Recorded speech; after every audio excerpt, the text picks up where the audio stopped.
So after Lewis made his journey up the Medicine River, he finally came back and he reunited with Clark 5 miles down from the first falls because Clark could not get up these rapids. And you see they don't look so bad now, but it's all being controlled by dams. There's actually a dam right here now, even though there's no falls here. But so the water's kept stable, but still this would be hard to go up.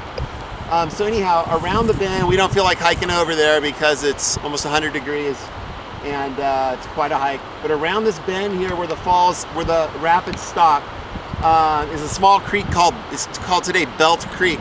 And that is where the lower camp will be for this portage, where they'll start the portage.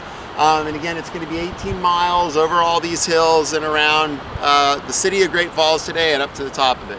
But anyhow, when he got here and he met Clark, Clark had some news for him, really bad news. Sacagawea was very, very ill. She had been ill for a week as they were slowly making their way up the river. Her arms and legs were twitching. They couldn't even feel her pulse. She had a big fever, and she was talking irrationally and just saying things they couldn't understand.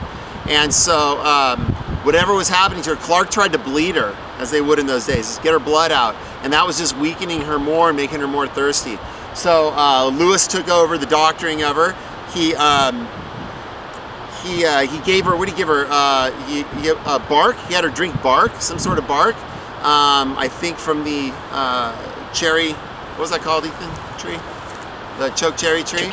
And opium. They brought opium. He gave her opium. And that actually helped her out a little bit. And then he had remembered way up here, it's a 1 mile hike and we're not doing it, a small sulfur spring, a little bubbling sulfur spring that he had come across. And and so he asked one of the men to go get some of the sulfur water from there. You know, sulfur, it's gonna contain iron too. That'll get her heart rate, her pulse back up. And so she was very thirsty and she drank that like crazy. And by that night, she was actually feeling better. So that worked. But so what they're gonna do down there is, and you can kind of close in if you want down there, Ethan. I don't know if it'll work too much. But what they're going to do is hide a lot of their stuff. Up at the Marias River, they had also hid a lot of their stuff that they didn't want to bring with them all the way to the coast because they're going to get it on the way back and use it on the trip back. And certainly now with this portage, they can only bring what they can bring. And so they found way down there a small grove of cottonwoods.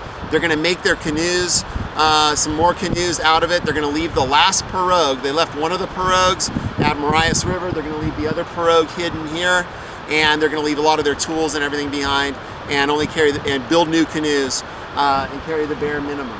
And they will slowly make their way for a couple of weeks with trip after trip across 4 trips in total across these mountains for the portage.